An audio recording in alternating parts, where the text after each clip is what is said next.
We have identified our trading opportunity. We are catching the move out of a trough that is of at least sequence cycle magnitude. Here you can see on our 5-minute chart, this is still a sequence cycle trough. However, we believe that it could be a 5-day cycle trough that is forming here in the market. We have also executed our entry. We have entered as price has interacted with the signal cycle FLD. Now we need to consider exiting from the trade. There have been some interesting studies performed about the best way of improving your trading success, and people have tested changing entry processes and changing exit processes, and the evidence is clear that it is the exits from the trades that make the most difference to your trading success, to the point that you could almost jump into a trade at a particular time every day, and then by focusing on the exiting process, actually make a profit with an almost arbitrary entry procedure, although I'm not recommending that you try it. But the trade exits are really very important, possibly more important than your trade entries. So there are two types of exits that we will be speaking about. There is the stop loss exit, which is an exit that stops you from losing money, or that's the idea behind it. And so a stop loss exit for a long trade, such as the trade that we are considering at the moment, that was entered somewhere round about here, is an exit that is set below the current price. In other words, if price moves against you, then it would trigger that exit and prevent you from losing more. The other type of exit that we will be looking at is a take profit exit, which is an exit that occurs above the current price, and it is an exit that is triggered when price rises up to that exit and is of course in profit, and you exit the trade at that point. First of all, let's consider a very important exit, which is our first stop loss exit. And this is an exit that you calculate before you enter into your trade. This exit defines your initial risk. And so when entering a trade when price interacts with the signal cycle FLD, our initial stop loss exit, our first exit if you like, which we can determine before we even enter the trade, is at the level at which the previous trough occurred when entering into a long trade. When you are entering into a short trade, as might potentially have happened here, and we will be looping back and discussing how we could have entered into a short trade at this point, but if you are entering into a short trade, then your initial stop would be at the level of the previous peak. And so, of course, at the time of entry, which was over here, we already know the initial stop loss. We can therefore calculate our risk, or what is sometimes referred to as theoretical risk,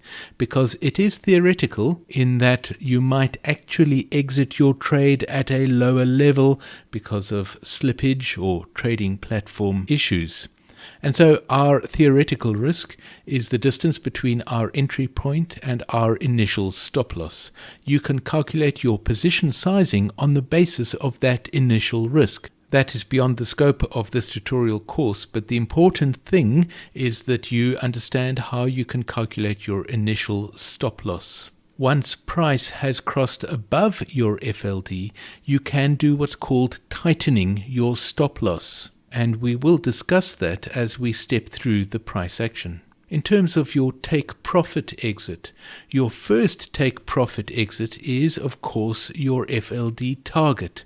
The way in which you approach this is up to you. It is again a matter of personal choice. You might decide to actually exit some or even all of your trade at the level of the target.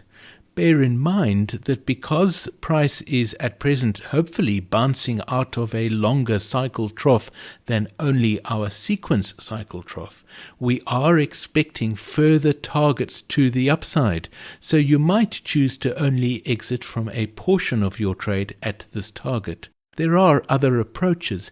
You might, for instance, decide to set a tighter stop loss only after this target has been achieved, thereby giving room for price to continue moving beyond that target, and you tighten your stop loss as you go. But let's step forward through this price action and discuss possibilities for taking exits. On the next bar, as you can see, price reacts and it comes down a little, but the next bar we get a bit more upward action, and on the next bar price comes down again. Should we be panicking? No, we have witnessed an A category interaction between price and the FLD. We still have our target up here. What about tightening our stop?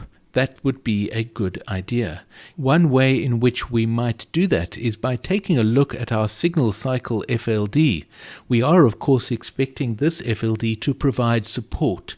We would not want to put our stop at the level of that FLD because of the fact that when the FLD provides support, price will often touch it, tap it, maybe even extend a little bit below it.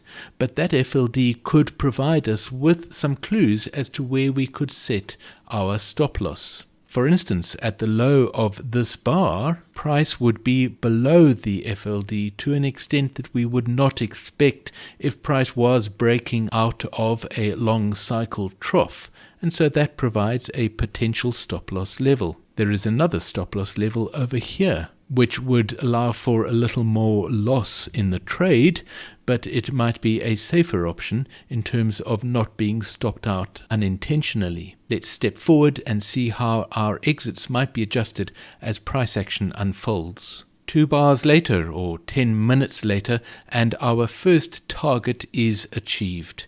Now, depending on your approach, you might have closed your trade at this point. It might be over. You might take your profits and walk away. Or you might have closed a portion of your trade, given the fact that we are still expecting an acceleration point as price crosses the mid-cycle FLD. Certainly at this point we would consider tightening our stop. An obvious place to tighten the stop might be this low over here.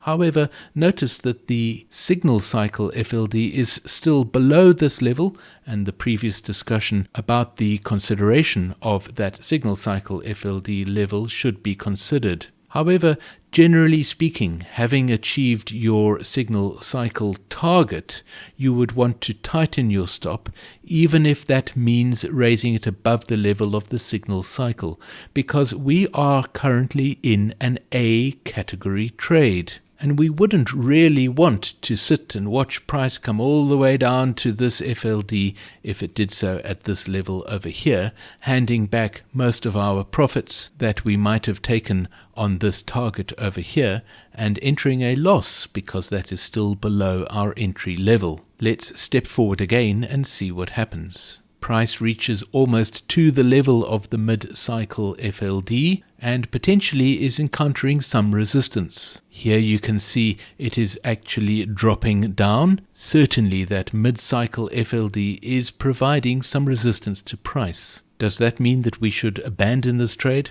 Not necessarily. Our expectation is still for price to accelerate through this FLD.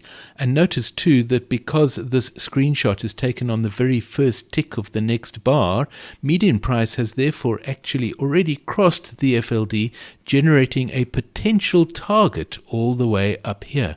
That looks like a good, interesting target for us. So while we might tighten our stops, we probably would not want to abandon this trade just yet.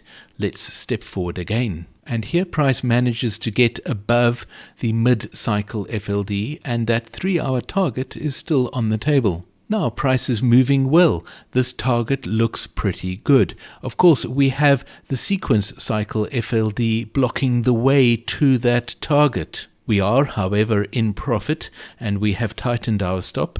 We have probably tightened the stop to this level over here. Maybe we are considering this level as a level at which to set our stop now. Let's keep stepping forward and see what happens with price action. We have stepped forward a few bars, and here you notice that we get a bearish engulfing bar. This bar is of greater range than the previous bar, and it is a bearish bar. That is a bit of a warning sign. This sequence cycle FLD providing resistance seems a possibility. The signal cycle FLD is rising upwards and is expected to provide support. But notice the interesting interplay between these FLDs.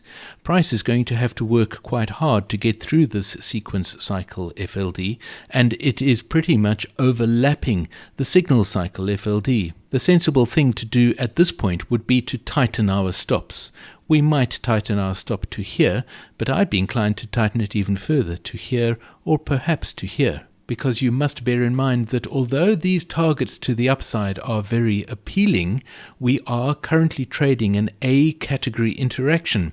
That A category interaction takes us up to this first target.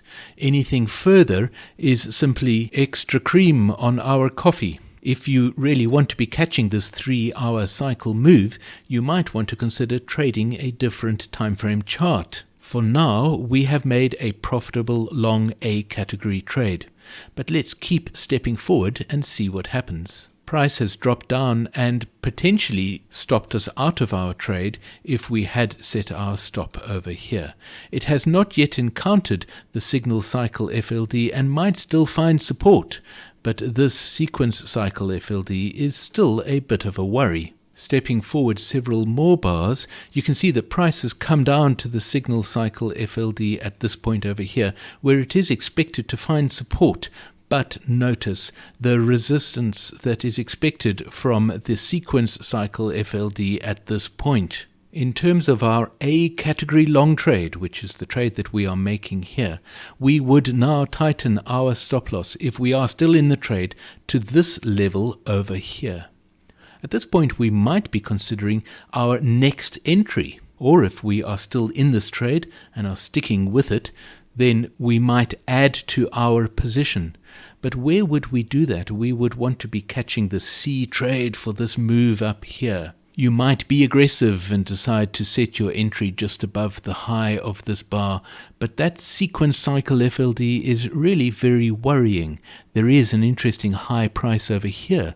If price exceeds this high price, then we might be interested in entering into our C category long trade at that point there. Let's step forward and see what happens. We have an inside bar. We have not exceeded the previous high. Price is definitely struggling to get over that sequence cycle FLD. And on our next bar, as you can see, price comes down and stops us out at this level. This C category interaction trade was never triggered, and so we didn't enter into it. We have, for all intents and purposes, closed our first trade. But in terms of our trading opportunities, we are still potentially trading the bounce out of this long cycle trough that we believe formed over here. And so in the next video, we're going to take a look at our next trading opportunity.